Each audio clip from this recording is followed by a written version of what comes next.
Bonjour, chers frères et sœurs en Christ, chers amis. J'ai à cœur de partager avec vous un verset de la Bible et de le commenter, à savoir le chapitre 8 dans l'Épître aux Romains du verset 1. Il n'y a donc maintenant aucune condamnation pour ceux qui sont en Jésus-Christ. Dans le monde dans lequel nous vivons, il y a tant de dénominations, de mouvements religieux, de sectes, de nouvelles églises également qui ont toutes leurs propres caractéristiques.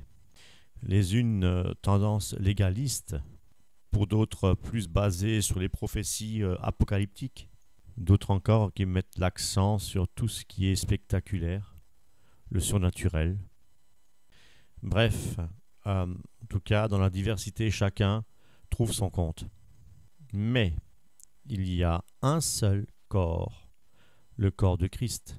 Alors, ce corps est-il divisé du fait, effectivement, qu'il y ait tant de mouvements différents, divergences. Il y a des divergences, je veux dire, entre les doctrines. Est-ce que cela affecte le corps de Christ? C'est la question qu'on peut se poser. Paul disait dans 1 Corinthiens au chapitre 3 que quand l'un dit « moi je suis de Paul », un autre « moi d'Apollos », n'êtes-vous pas des hommes? Qu'est-ce donc Apollos? Qu'est-ce que Paul? Des serviteurs par le moyen desquels vous avez cru.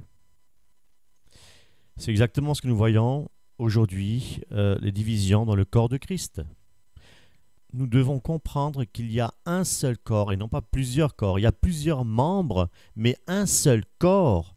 Or, malheureusement, nous voyons effectivement que ce corps est divisé. Pourquoi ce corps est-il divisé? Parce que dans le contexte justement d'1 Corinthiens, au chapitre 3, Paul leur dit qu'ils sont charnels. Vous êtes charnels. Pourquoi? Parce qu'il y a de la jalousie et des disputes. Et ce n'est pas marcher par l'esprit, c'est marcher par la chair. C'est exactement ce qui se passe dans les assemblées de nos jours. Paul de dire dans l'Épître aux Galates, chapitre 1, verset 10, « Si je plaisais encore aux hommes, je ne serais pas serviteur de Christ. » Nous appartenons, tous les chrétiens nés d'en haut, au corps de Christ pour être des serviteurs de Christ et non point des serviteurs d'hommes de réveil.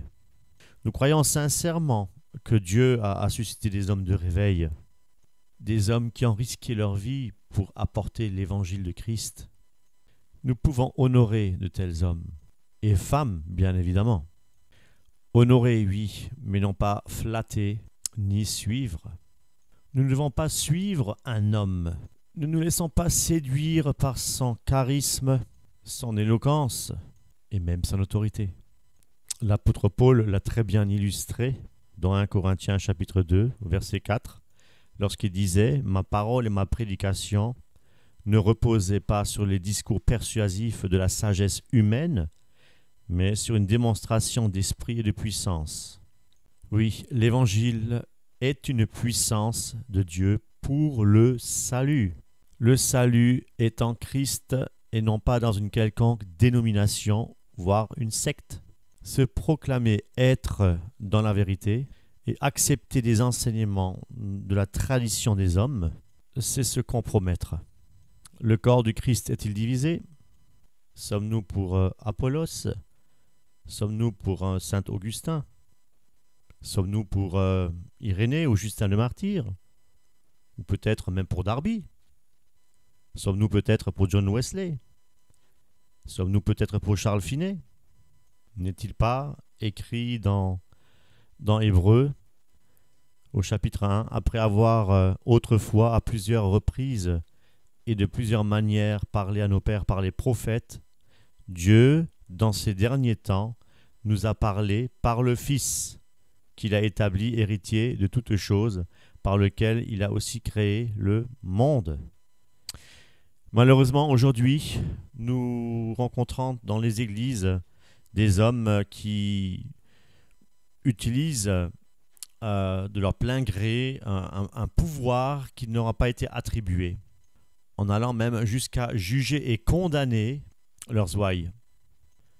Alors posons-nous la question, devons-nous suivre des gourous ou devons-nous suivre le Seigneur Jésus-Christ? Qui est l'homme pour condamner? Il y a des gens qui pensent avoir trouvé la vérité, mais au fond, ils sont aveuglés. Aveuglés par une fausse humilité. Autrement dit, de l'orgueil spirituel. C'est pourquoi, mes amis, frères et sœurs en Christ, nous ne devons jamais nous confier en l'homme. Ne jamais avoir de père ou de mère spirituel.